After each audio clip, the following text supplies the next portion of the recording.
বা মব হলে আমাদের টলারেন্স জিরো। আইন শৃঙ্খলা রক্ষাকারী বাহিনী কি করবে? আইন শৃঙ্খলা রক্ষাকারী বাহিনী যে ইনফরমেশন নিবে যে ঠিক আছে ওইখানে চালান আসতেছে, এদেরকে গ্রেফতার করলাম আমি গ্রেফতার করলাম। ফর এক্সাম্পল আমি গ্রেফতার করলে এই যে র্যাব কিছুদিন আগে 110 কেজি ধরলো, কমে গেছে গাঁজা আসা? গাঁজা আসা কিন্তু কমে যায় না। এটা প্রাইম একদম বেসিক স্কুলটা হচ্ছে ফ্যামিলি এবং আমাদের কমিউনিটি। এই কমিউনিটি থেকে আমাদের যে ইয়াং জেনারেশন আছে ওদেরকে এই শিক্ষাটা দিতে হবে যে তোমরা যে কাজটা করতেছো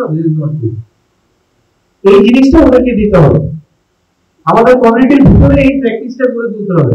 এখন আমি যেটা বললাম ওই যে আমি হয়তো ধরে পুলিশকে দিব, পুলিশ হয়তো কোর্টে চালান করবে, দেখা যাচ্ছে সে 6 মাস জেলে ছিল, 6 মাস পরে কিন্তু সে বেড়ে যাবে। ও তো ফাঁসি হওয়ার মতো অপরাধ করে নাই, করছে কি যে গাঁজা বিক্রি করতে ফাঁসি হবে? এরকম তো না। আপনারাই বুঝেন মানে ও ওর এক্সপার্টিং একটা জায়গায় যে ও গাঁজা বিক্রি করতে পারে, ওর তো পেট চালাইতে হবে। আমি ওকে ধরবো, ও 6 মাস জেলে থাকবে, 6 মাস পরে বের হয়ে আবার এই কাজ করবে, যতক্ষণ পর্যন্ত ওকে শুধরানো হয়।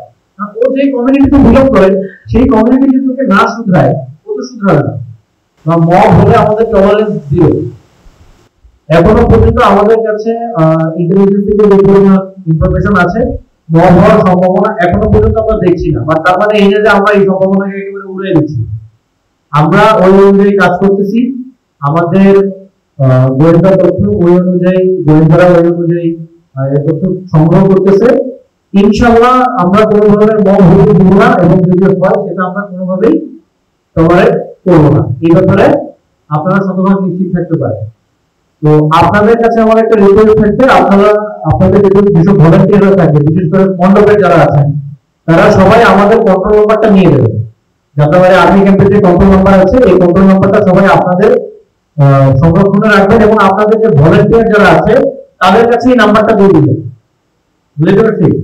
মন্দির রিলেটেড, পুজো রিলেটেড যে কোনো ধরনের কোনো সমস্যা যদি হয় সাথে সাথে যেন আমাদেরকে কন্ট্রোল নাম্বারে ফোন দিয়ে এটা জানায়। এটা দিনের যে কোনো সময় হতে পারে, রাতের যে কোনো সময় হতে পারে।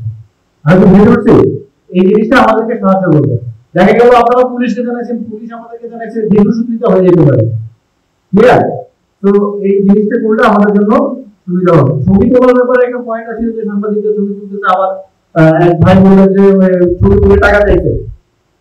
ওই আরেকটা সাংবাদিক যেটা বললেন যে মাঝে মাঝে তো দেখতেছেন ভুয়া আর্মি, ভুয়া পুলিশ, ভুয়া আনসার এই পরিচয় দিয়ে অনেকে গ্রেফতার হচ্ছে। আপনারা একটা কাজ করতে পারেন, মণ্ডপের ভাইদের জন্য বলতেছি, এবং এই সাংবাদিকদের সাথে এটা আপনারা কোঅর্ডিনেশন করে নিতে পারেন যে আপনারা মণ্ডপে কোন কোন সাংবাদিক যারা আসবেন তাদের কাছ থেকে আগে থেকে কথা বলে নিতে পারেন। মনে করেন এখানে কি আছে, আনন্দ টিভি, কথা আনন্দ টিভি আসতেছে, আনন্দ টিভি একজনের সাথে কথা বলে নিয়ে আপনি আসবেন, ঠিক আছে আপনি এটা কভার করেন, উনি আসবে, ওনার ফোন নাম্বারটা আপনারা জানলেন, যে এটা উনি আইডি কার্ড শো করলো, ওনাকে আপনারা অ্যালাউ করলেন ছবি ওঠানোর জন্য, ভিডিও করার জন্য। এটা করলে আমার মনে হয় আর কোনো সমস্যা হবে না। এখন হে ওয়েল একজন চলে আসলো, এসে সে কোনো আইডি কার্ডও শো করলো না, কিছুই করলো না, সে যদি বলে যে ছবি উঠে না দিলে আমি রিপোর্ট করে দিব, এই করবো সে করবো, তো সে যদি রিপোর্ট করে আপনি বলে দিতে পারেন আপনি রিপোর্ট করেন, আমি যেখানে বুঝাই করতেছি আমি আর কি করতেছি না, কথা বুঝুন নাই।